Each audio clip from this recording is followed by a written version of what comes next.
gonna make sure. All right, sound looks good. Hi everyone, and welcome to our Two Writers Talking event tonight with Ann Patchett and Margaret Atwood. My name is Jillian Brillia with Doubleday, and I have just a few housekeeping items to touch on before I turn things over to tonight's phenomenal speakers. If you'd like to submit questions for Margaret, you can do so by utilizing the Q&A module, which should be available for you at the bottom of your screen. You can also upvote questions submitted by others.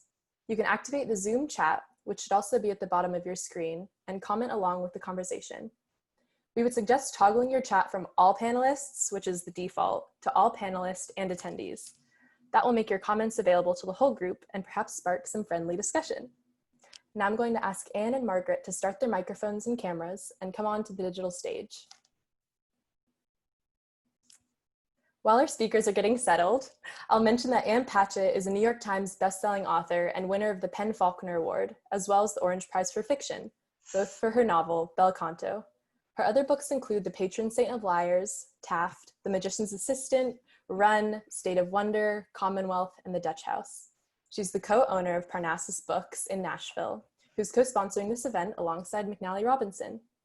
Anne will be speaking with the inimitable Margaret Atwood, whose work has been published in more than 45 countries.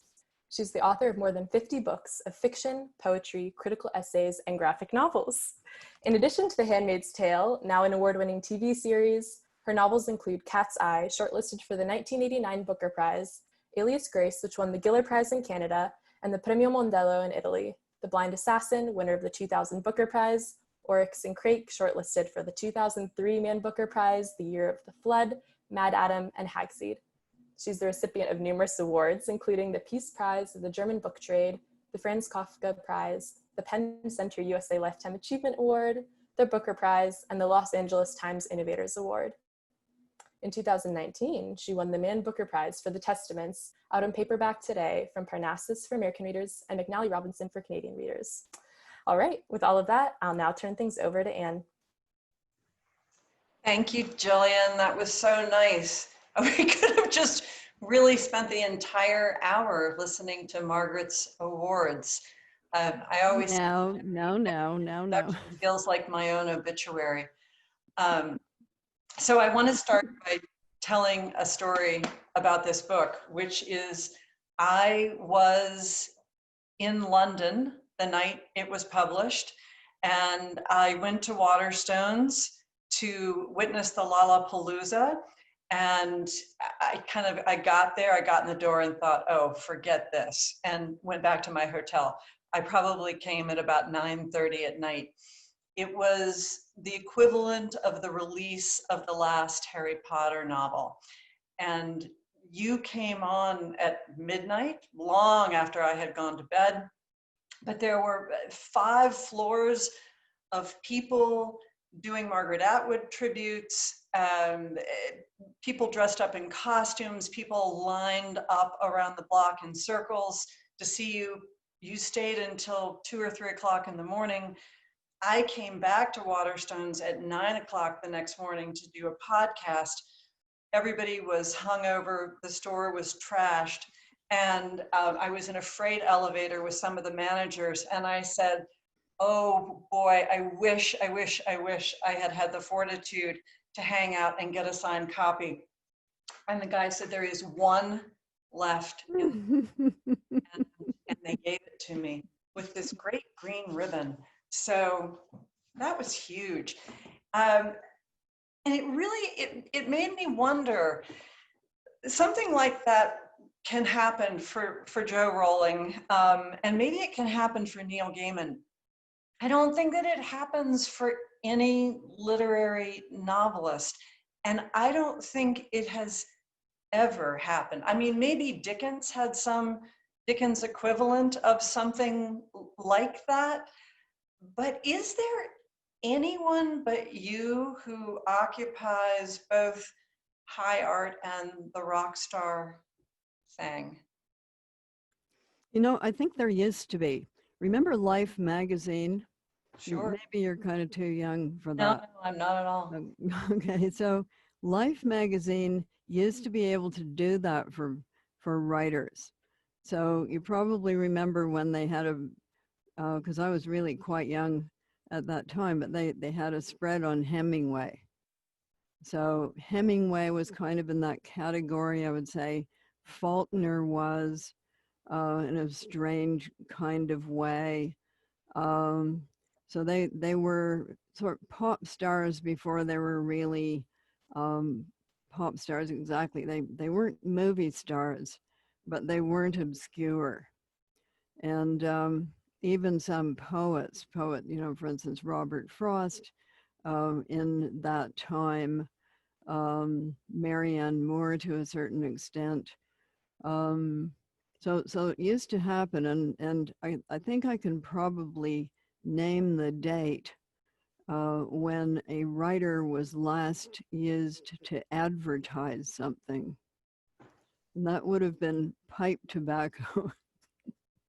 So this is back in the 50s, in the times of the big picture magazines.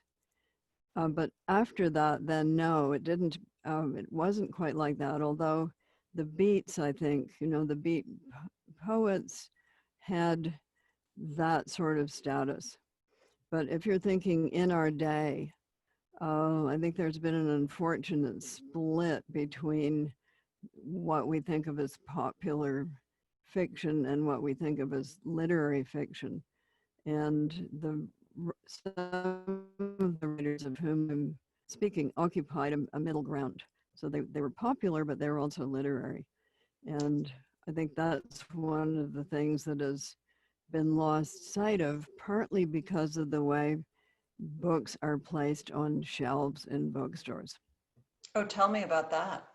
I'll tell you about it, but you know all about it anyway. Well, yeah, but if you can explain it to me, what we could do better. How could we I place don't know. That's better? just it. I don't know how to do it better, except there might be some sort of, for instance, Ursula K. Le Guin.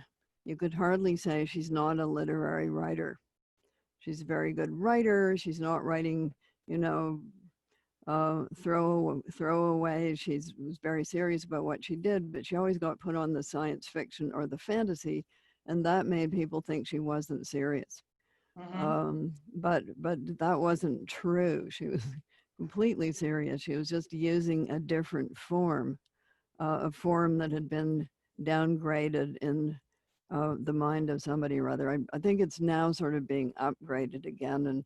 And really, if you're an omnivorous reader, as both of us are, there's good books and there's not good books, and it doesn't matter what quotes genre they are.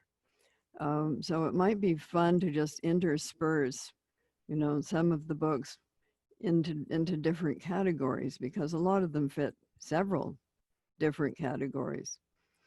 But I don't know, because I'm not running a bookstore, and sometimes people walk in and say, I only read science fiction.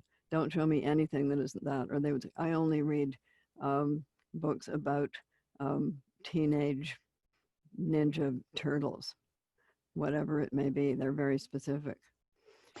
One thing that's interesting about that is when a book comes into the store, it has already been categorized. And so there's a whole system, Basil, in how we look up books in the store. And if a book comes in and it is categorized in Basil as science fiction, and we shelve it in literature, it will never be found by the clerk who is looking up that book on the computer when a customer comes in. We have this trouble a lot with YA books, because so many YA books are crossover.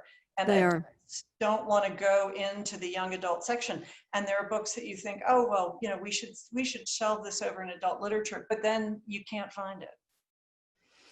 That is frightful. But because it's a digital problem, it ought to be solvable digitally. And the way to solve it digitally would be to give it 2 different digital codes, or 3, or 4. Would you like a job? No, I'm too old, but this could be done, and it should be suggested to publishers that they do it, because they would sell more of those books. Young adult fiction, for instance, you can read it up, so I might enjoy it. It usually just means there's no graphic sex in it, or that it It doesn't even mean that anymore. doesn't even, yeah, what it has young people in it or something like that, sort of like Romeo and Juliet. Yeah, well, a lot of interesting books are about young people because a lot of the most interesting things in your life happen when you're young. It's very true. They're very formative. You've said it, you've said it yourself. The Lovely Bones apparently was written as a YA book, and at the last minute they decided to code it as an adult book. And it was the reason that it was such a phenomenal seller is that mothers and daughters were buying it. So 2 copies were going into one house. Yeah, no, I wonder why they made that decision. Maybe because it had dead people in it. Yeah, I don't have any idea, because in my mind it really was a young adult novel. But it sort of proved that a lot of adults wanted to read young adults. Well, probably you know from your own reading history that you were reading books when you were 12 that you shouldn't, by that kind of categorization, you should not have been reading. They probably other people thought they were too old for you. But babysitting being what it was, you could read them in other people's houses when you were babysitting, which is what I did, and I bet you did that too. Yes, and also when I was growing up, young adult literature didn't exist. Didn't exist, You no. went from Christian Lavensdatter to Updike. You know, there was nothing. There was Little House on the Prairie, and then whatever your parents were reading, and nothing in between. If you come to think of it, Pride and Prejudice is actually a young adult novel. Yes. Is it not? Yeah, whereas Wuthering Heights kind of isn't. I completely agree. Also, I liked Pride and Prejudice so much more than Wuthering Heights. How do you feel about Wuthering Heights? I feel the following way, but first of all, we'll talk about how I feel about Pride and Prejudice, which I won as a prize when I was 12. So somebody obviously thought it was about my speed, that I should read it. Whereas I did not win Wuthering Heights as a prize for anything. But I still go back to it as a really interesting way of constructing a novel. And because it's not told by the central characters, it's told by peripheral characters who are telling about them. And you can see why that would be, because they are very romantic. And Heathcliff talking about how he gets up in the morning and brushes his teeth would kind of not, that would be quite deflationary. Well, and I don't think Heathcliff brushed his teeth. Just to get well, what do you know about that? We don't know. I don't think we were ever told anything about his teeth at all.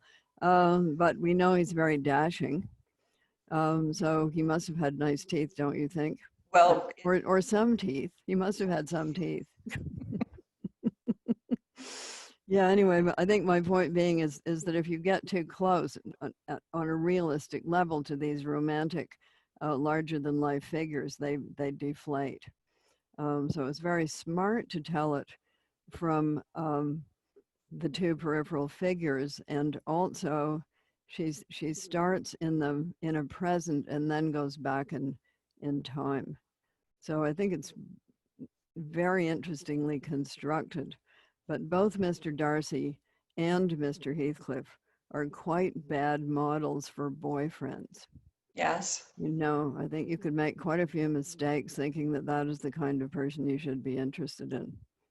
And we'll dispose of Linton at the same time.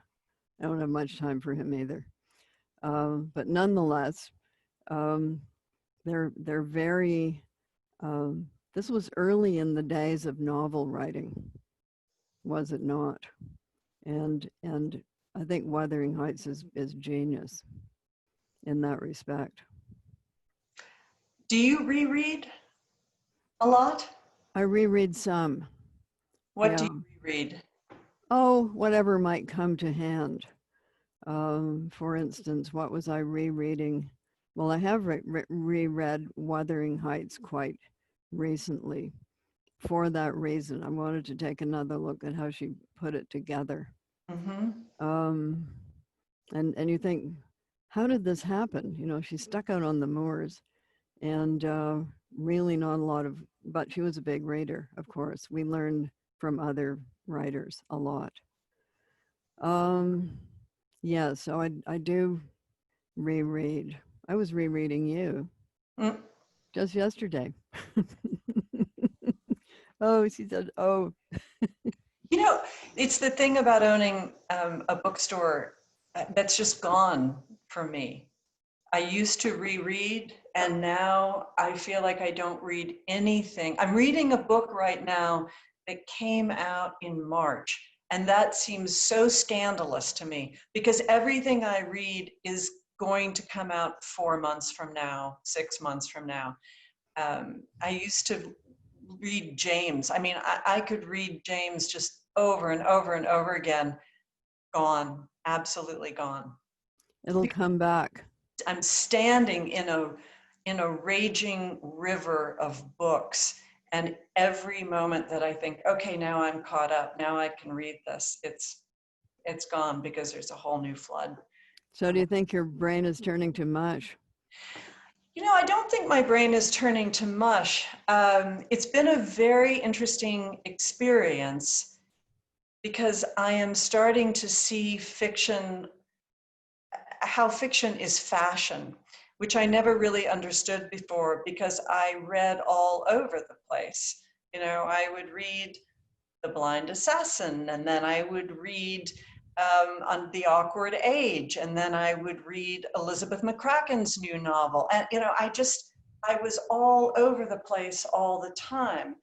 But now that I am constantly reading things that are happening right this minute, I can see how it's shaping our world and how fiction is shaped by our world in a way that I probably never saw so clearly before. And I think these are the years that I own a bookstore, and it's not forever.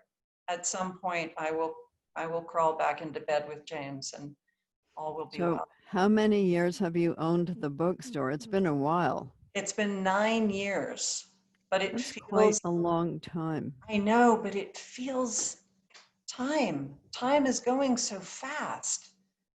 And well, and let me ask you this, because I want to ask you, hey, Margaret, how's your pandemic going? How's your pandemic going? Because, Okay. because time is No, so messed up for it me. is very messed up. Yes. So we used to have these tight schedules. I think you probably remember them. I do.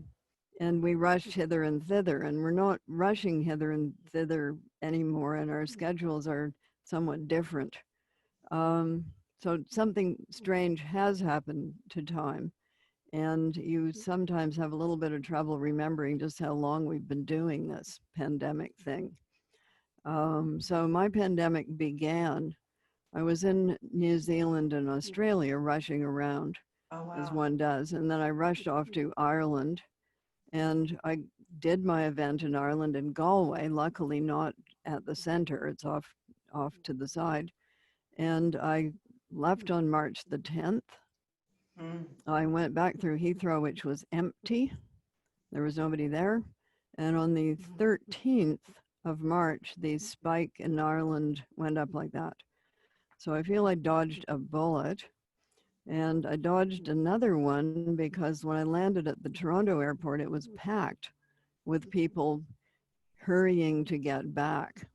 So word had already gone out in some way. And then, of course, I self-isolated for a couple of weeks. And then the young family came up with a day to spare, and they self-isolated for 3 weeks just to be sure. And they're in my house telling me what I can and cannot do. So that's how it's gone. I would say a lot easier than for many people, partly because I don't have a job. And partly because I'm not in one room going out of my mind, and partly because although there is a young child in the house, I am not the parents of that young child. So I think people are having it really rough are parents of small children, parents of school-age children. What are we going to do? What are the kids going to do? Is it safe, to do this, to do that? All of these questions that we're all asking, but I'll do a little bit of prediction here, and I'll say, as soon as we have the spit in the paper cup and it turns blue. As soon as we have the instant test, we're going to be much better off, because you will be able to tell instantly whether that person should be getting on the plane, whether that person should be going into the theater, whether that person should be going into the school. You will do that every time you go in somewhere, and you will know right away, yes or no. And they're working on that. So that's my note of hope. So I can't say, are you happier like this, because people are suffering and it's a terrible thing. And yet I feel like I don't ever want to get on a plane again. I feel like I stopped and I realized that stopping is what I should do. How is it for you? I think that I find myself thinking that, but I wonder how long that's going to last. But there's like everything else, there's something to be said for it, and also something to be said against it. So it's a definite possibility, particularly at my age, which is quite a lot older than your age. Talk about politics for a moment in relation to the pandemic. It's another thing that I'm very interested in. Whoa. What has happened? I feel like there are things that are going on in the world that wouldn't have happened had it not been for the pandemic. That is completely true. So I'm up here in Canada, where our death rate per 100,000 is pretty low. Mm-hmm. But you know, they make jokes about Canadians that go like this: how do you get 100 Canadians out of a swimming pool? Okay, you Canadians out of the swimming pool. So I think we tend to line up a bit more, and we tend to be a little more, you need to be community minded. You shouldn't, you shouldn't expose other people to horrible risks if you can avoid it. We're not all like that, and we're not like that all the time, but we have those inclinations. So we have kept it down. We've kept it down to a fairly dull roar, although there's a chance that there will be a resurgence in the fall, and everybody is afraid of that all over the world. So you saw countries in Europe that seemed to have gotten it down, and then they reopened and up it went again. This is a very contagious virus, and the problem with it is the long incubation period. So we had SARS here, it killed people. It was very scary. But the incubation period was short, and you could tell very quickly who had it. The problem with this is you can't. You could be walking around with no symptoms at all, and you could be a super spreader. So that's the problem. That's why I'm looking forward to spit in the paper cup. Right. Or better still, your thumbprint. No, that's not going to do it. It's a respiratory illness and a blood illness, it seems. I do feel, though, that a lot of, at least in the States, a lot of the movements, the Black Lives Matters movement, the protesting, that somehow we have focused and come together and found more human solidarity. I'm hoping that's true. And I think it's very true of a younger generation who are less focused on their own virtueness than on making allies and getting results. So it's not only Black Lives Matter, it's Extinction Rebellion. These are the people in these movements, the real movers and shakers in them, are quite young. So in that respect, it reminds me a bit of the early 60s, but the polarization reminds me of the 30s, and that is what is scary. So you know what happened right after the 30s. It wasn't cute. So yes, I am And what you're seeing with the Black Lives Matter protests, which are different from the ones that were at the end of the 60s, there's a lot of cross-sectioning. There's a lot of different people from different walks of life. There's a lot of people of different backgrounds. There's a lot of people of different colors, and they're all getting into it. They get the point. They understand it. And I think that has happened because of the internet and because of having a camera on your phone. So seeing is believing. And if you're just told about these things, it doesn't have quite the same impact as seeing it right in front of your very eyes. And the other thing in the, dare I say, the bird watching community that had that effect was the Central Park scene of the dog off the leash and the person saying there's a black man threatening me, and you could see it wasn't true, you know. So I think these things that you can see happening because people have phones, that's been a game changer in my opinion. What do you think has been lost by people having phones? And recording things. Instead of looking. I think they are looking, but they're looking with their phone. Please, please help me through this. Okay. Because I really struggle with this one. Okay, so Marshall McLuhan, remember him?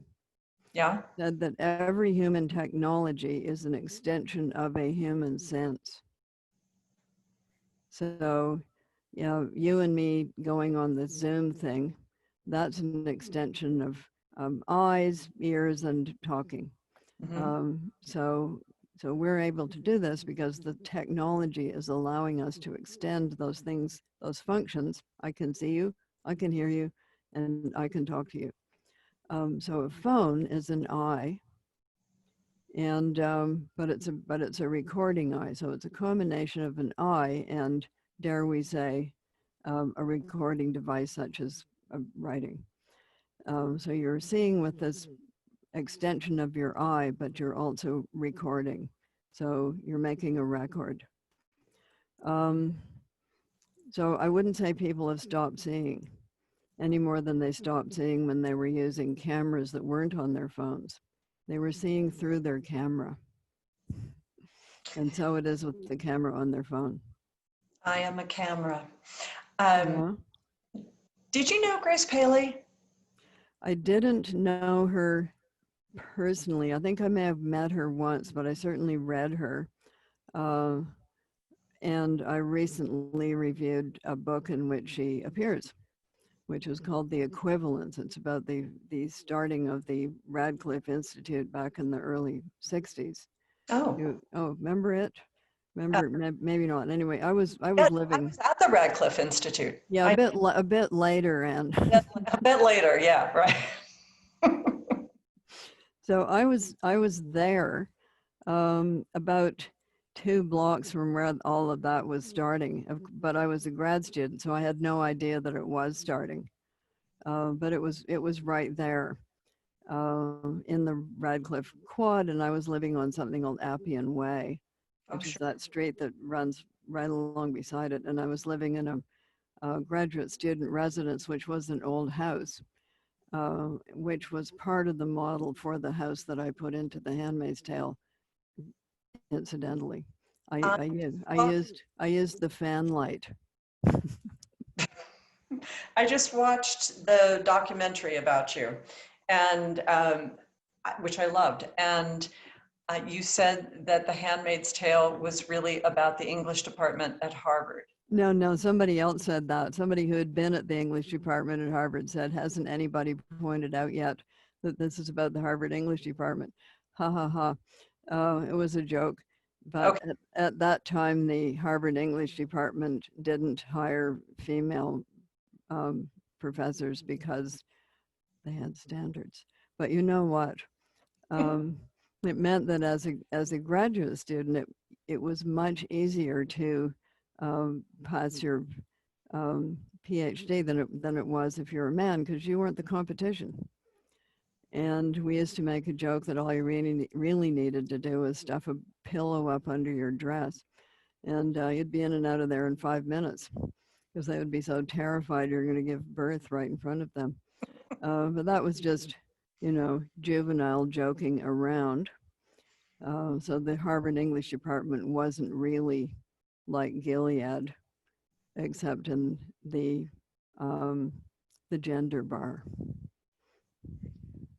All right, so then that kind of shoots that line of reasoning. Let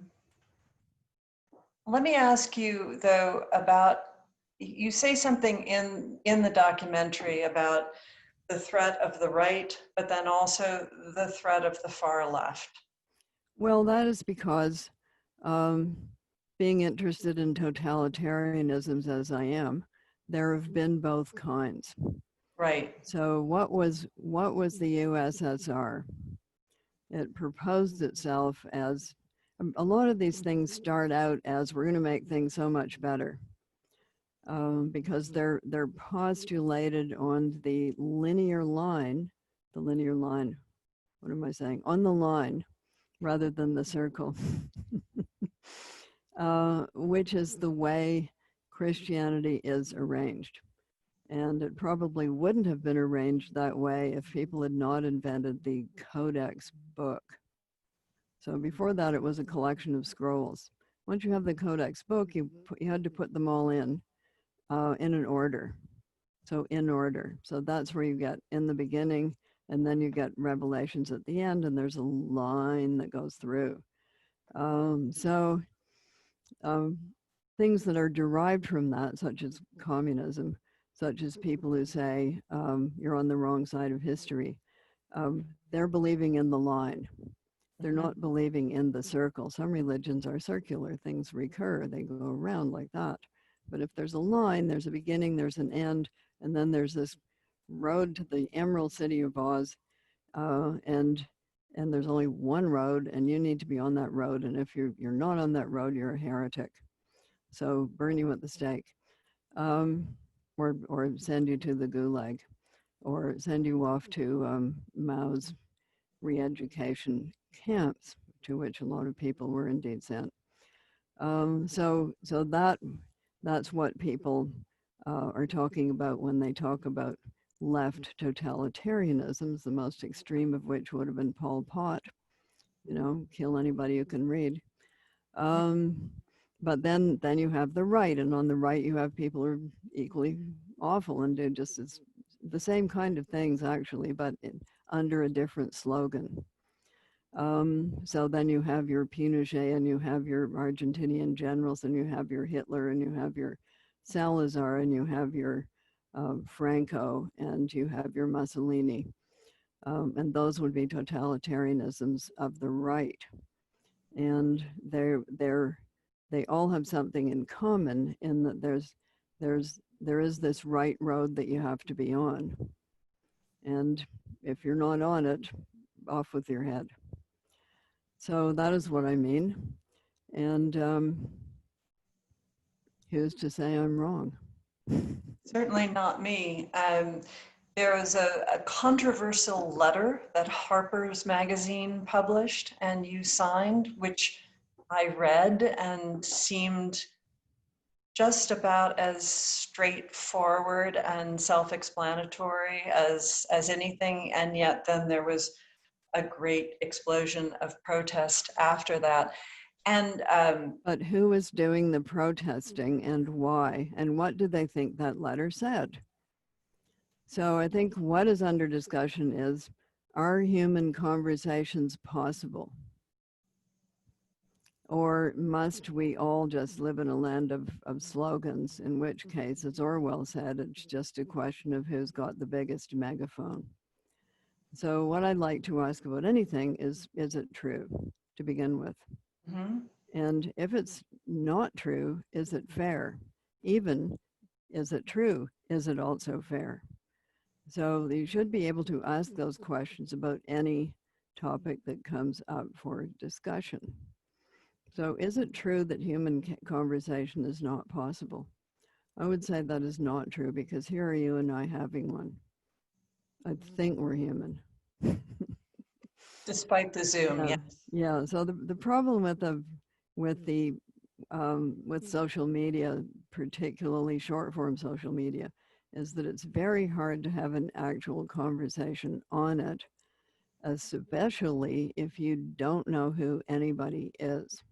Right. So how do we know who these people doing all this protesting are? Are they people who are trying to make the left look bad?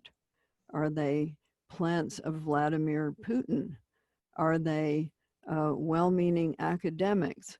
Are they people who are having quite a lot of fun yelling on the internet and don't want anybody to stop them? So who is doing the talking, and why are they doing that talking?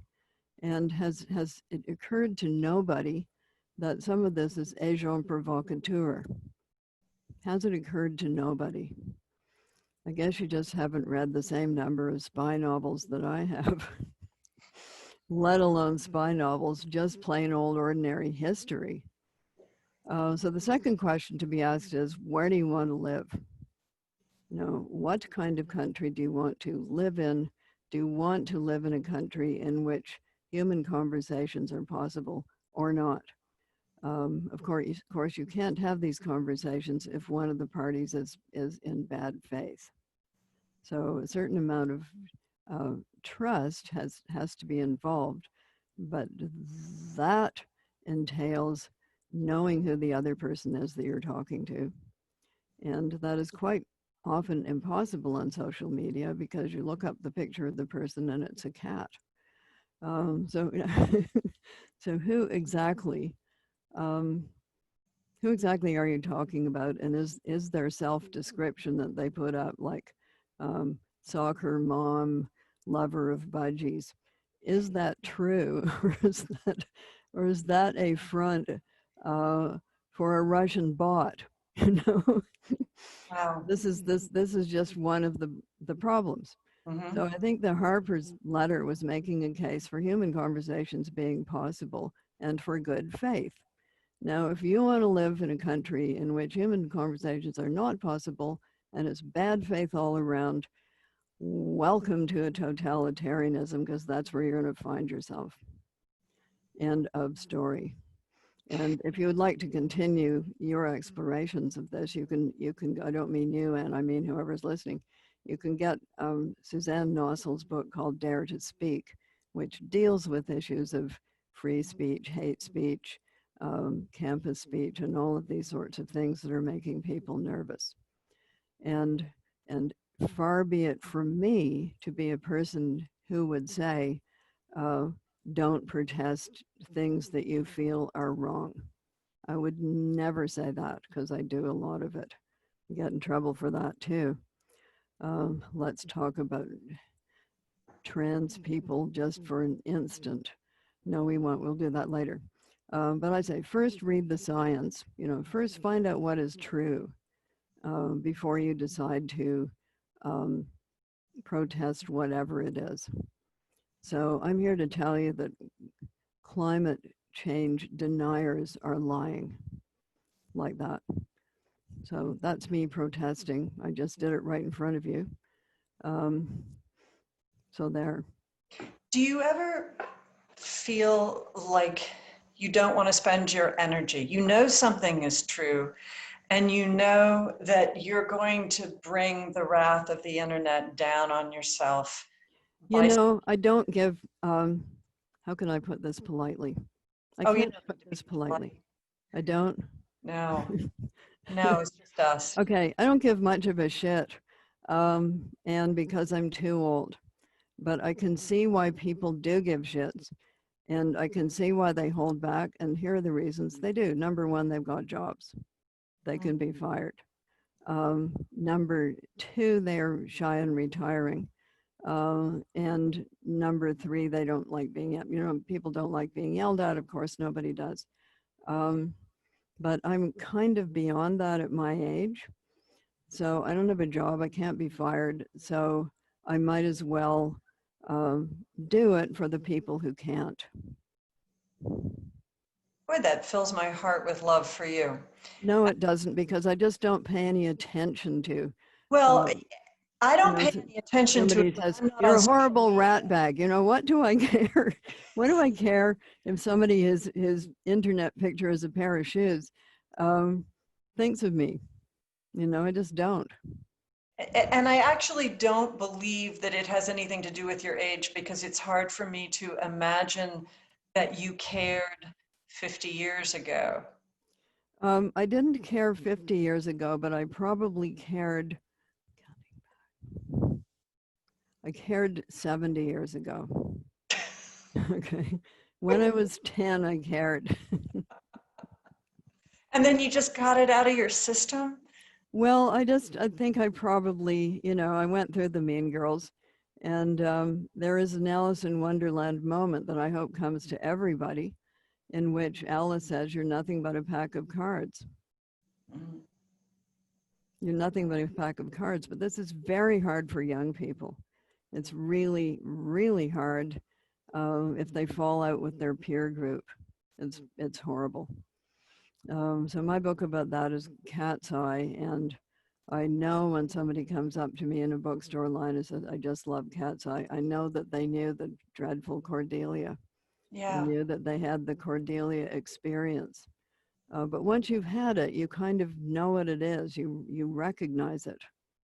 So there is this term called gaslighting. You kind of know when when I'm going to be impolite again, Nan. You Please. kind of know when somebody's shitting you Yeah. for their own pleasure, edification, or career enhancement, whatever it may be. But you need that if you're a writer, because you're going to get bad reviews. It just happens. Do bad reviews hurt your feelings? Not anymore. Yeah. Do No, you read, for lack of a better word, although I hate to say this, Amazon reviews, those general reviews of the public? no, not particularly.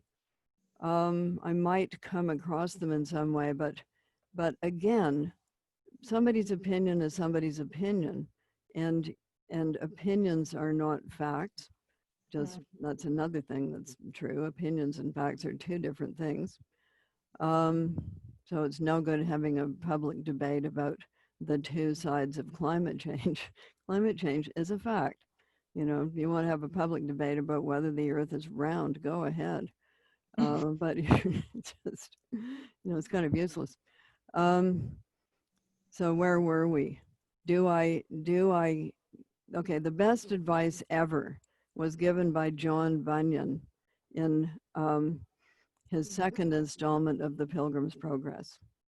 So he does this thing which authors used to do, which is the envoy to the book. Go, little book, out into the world and, you know, make friends, and out off you go. And in this case, the book talks back to him and says, "I don't want to." What? Why not? Says he. He says, well, the book says, what if people don't like me? The writer's greatest fear. And John Bunyan says, some people don't like fish, some people don't like fowl, some people don't like cheese, and some people won't like you. And that's just true. So then he says, if that person doesn't like you, go on to the next. And out there will be somebody who will like you. And that's pretty much true too most of the time. And you know yourself that there's 4 kinds of books. Good books that make money, bad books that make money, good books that don't make money, and bad books that don't make money. And of those 4, you can live with 3 of them. Yeah, I always talk about there are good books, bad good books, good bad books, and bad books, which is the same thing. Yes, exact same thing. bad book you don't want to have written, but anything else, you're doing okay. No, you don't want to have written a bad good book, which is No, you don't. You actually don't want to have written a bad. But what does that mean? It means something with pretensions that doesn't work out. right. If we were off camera, we could just exchange lists of bad good books all day long. but we will not do that. There are Q&As, there are questions mounting up. There are now 55 of them, and I'm going to click. Oh my God, here they are. It goes on and on. Margaret, I can't imagine how emotionally draining writing dystopian models can be. What fun, light thing do you do to shake off the heavy, dark feeling after writing? Oh, that's nice. Yeah, gardening. What thing do you do? Yeah, gardening, which most of the time shakes off the heavy, dark feeling, but then there are moments when it doesn't. So when you realize that your entire garden is made of clay, you know this. But yes, I do a lot of gardening, and I do a lot of walking. But I actually don't find it such a heavy, dark feeling because it is a book. It's a book. I'm more likely to get a heavy, dark feeling looking at the news, quite frankly.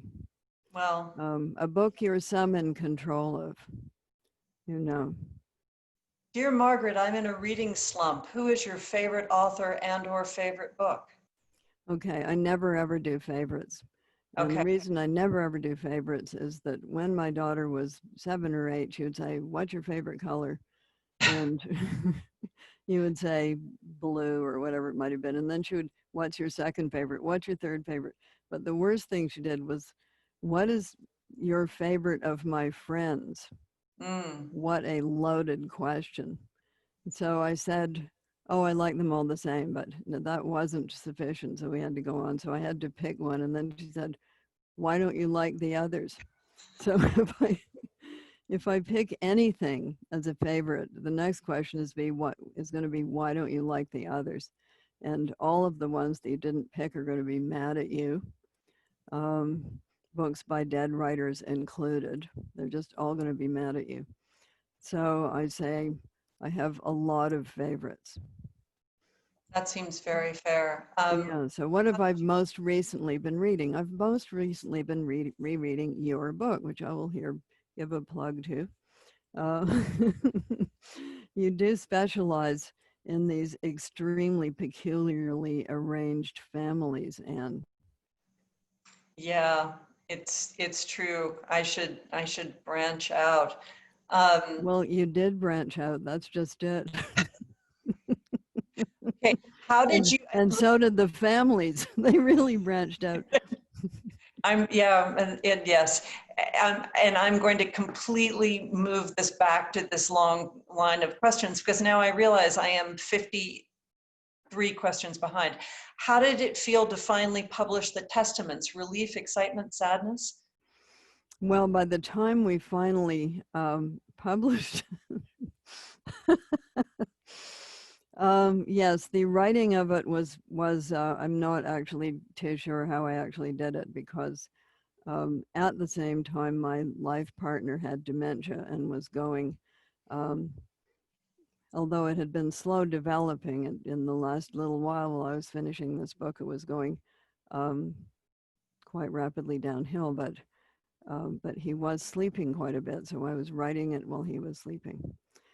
And then we had a lot of quite worried and meticulous editors who would send me editorial notes that said things like, "There are too many fucks. You have to take out some of the fucks." 12% of them, 12% of the fucks must go. About like that, yeah. You need to get rid of some of them. And then there was a moment where some of the pages with the editorial notes on them went into the shredder by mistake. Not my shredder.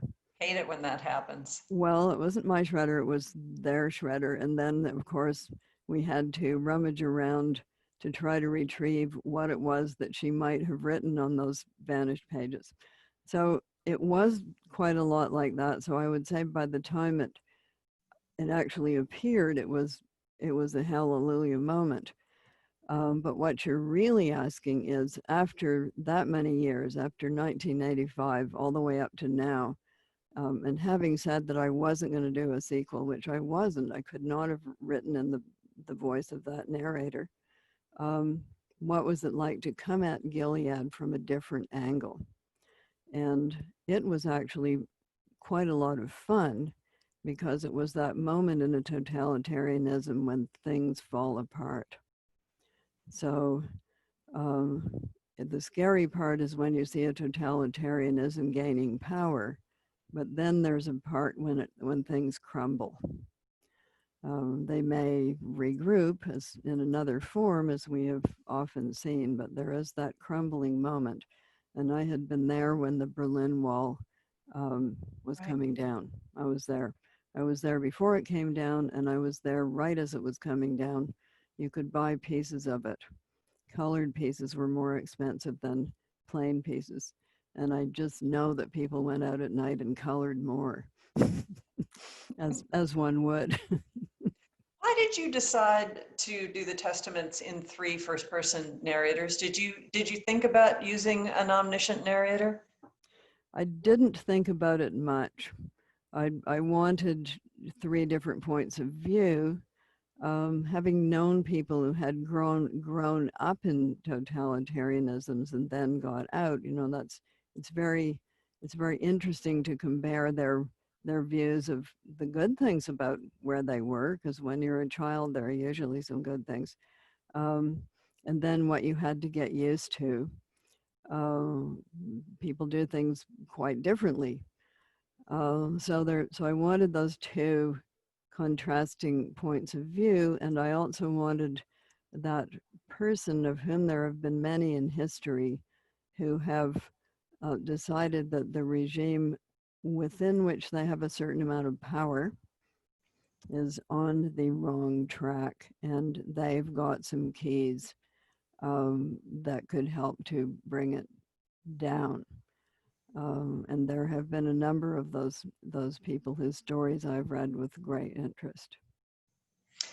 I interviewed Louise Erdrich recently, and she's a good friend, and we were having one of these literary conversations, and she said while we were on Zoom that she works on several books at the same time, which floored me that I didn't know it, floored me that such a thing was even possible. So now I have to ask you, because now I need to know if other people are doing this. Do you work on several things at the same time? Not novels, no.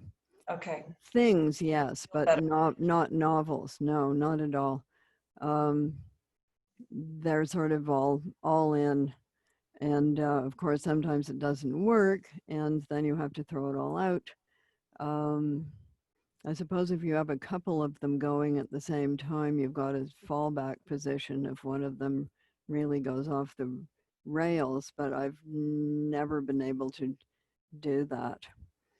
I had 2 that I put quite a lot of, let's say, 200 pages worth into.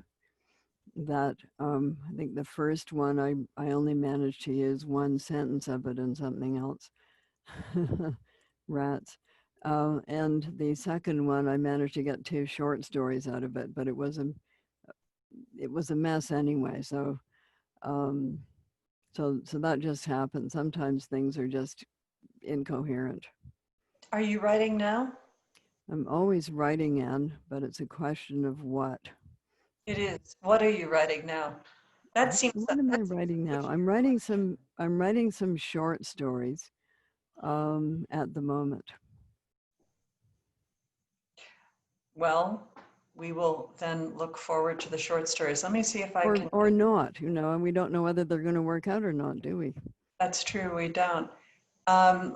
Let's see, Margaret, at one point I heard that you wrote part of a book in a train car, that you won the trip on the train across Canada. Could you please offer some background on that? All right, we did. We won the trip across Canada in a train. When? Which that was probably about 4 years ago, 4 or 3 years ago. And Graham loved trains. He just loved them. So we got on the train in Toronto. We went across Canada on this train, which has a vista dome. You can sit up in the dome and see really quite a lot of trees. And so then you can see quite a lot of prairies, then you can see quite a lot of mountains. So we did this, and we got off in Vancouver, and we spent a couple of days there, and then we got on the train again, and we got delayed by a mudslide. Never saw that coming. No, we didn't see that coming. So it gave me quite a lot of time to write, but the train got later and later and later, and they started running out of food. And the chef started saying, okay, you're not going to get any regular menu, but I'll see what I can put together. And then we got to, we were going to be very late getting in. And we were told that we could either stay on the train all night and get up in the morning, get off it, or we could get out at, 1 in the morning. And we originally decided that we would stay on it, but then we thought, after everybody had left, we thought, why are we still on this train? We could just get off and go home and get into our bed. But we couldn't find anybody to open the door and let down the steps. So I phoned the Royal York Hotel, which is right above that train station, and I said, we're two quite old people and we would like to get off the train, and we can't find anybody to help us off, but I know how to open the door, but I'm not quite sure how to get the steps down. And they said, stay there, don't move. Do you ever play the Margaret Atwood card in that moment? No, I didn't play the Margaret Atwood card. I played the old person card. Okay, all right. Do you still? I think I could just jump down. It's not very far down. Yeah, I think you would have been fine, actually. I have great confidence in you. Do you still do you still have your place in the north with no electricity? And that is yes, it's a family location. So the siblings are all involved. And the chief sibling being my brother, he allocates time to the different siblings. Yes, I got back from there about a week ago, having done something quite weird to one of my toes. And so, but I looked it up. It's the same whether you sprain it or break it. And the answer is they can't do anything. So what you do is you just tape your toe to one of your other toes. Right. So that's what I did. But other than that? Other than that, Mrs. Lincoln, was it a lovely trip to the country? Other than that, it always is wonderful in its own way, but not for everyone, Ann. So some people are more used to having lights that go on. I do find it rather amazing that you are so involved and plugged in and have your fingers on the pulse of the world, and then you can walk away and go into the silence and unplug. I admire that greatly. Jillian is looming. Hi, Jillian. I am looming. I'm just here to thank you guys so much for the event tonight. This has been a wonderful conversation, no small part due to your thoughtful questions, generous answers, and truly unmatched wit. I think I speak for everyone here when I say to read both of your books is to love them. I also mentioned to my producers backstage that since your Alice in Wonderland reference, Margaret, I'm now contemplating a "You're Nothing But a Pack of Cards" tattoo. Oh. Or at least maybe a retroactive senior yearbook quote change. I also wanted to thank everyone watching. You've been a delightful audience. And as a reminder, you can find the full catalogs for both speakers here tonight and much more at Parnassus Books if you're in the United States, and McNally Robinson in Canada, which were both our fantastic partners for the event tonight. So thank you. The event was, oh, did you have something to say? Just thank you, and thank you, Margaret. This was so lovely. I really appreciate your time, and congratulations on the paperback. And thank you. And there's a question I didn't ask you, Ann, which is, where do you find the time to write if you're running a bookstore? I don't run the bookstore. My esteemed partner, Karen Hayes, runs the bookstore, and I just swan around and act like I run the bookstore. Oh, do you think I could do that with my entire life? Yeah, absolutely. I could swan around pretending I'm Margaret Atwood, and somebody else could actually do it. I think you've probably got enough money in the bank to buy yourself a Margaret Atwood. I'll just conclude by saying that the event tonight is part of an ongoing series at Doubleday called Two Writers Talking, which pairs brilliant writers like Ann and Margaret with an equally enthusiastic moderator to bring lively discussions about everything from true crime to true love to your local computer.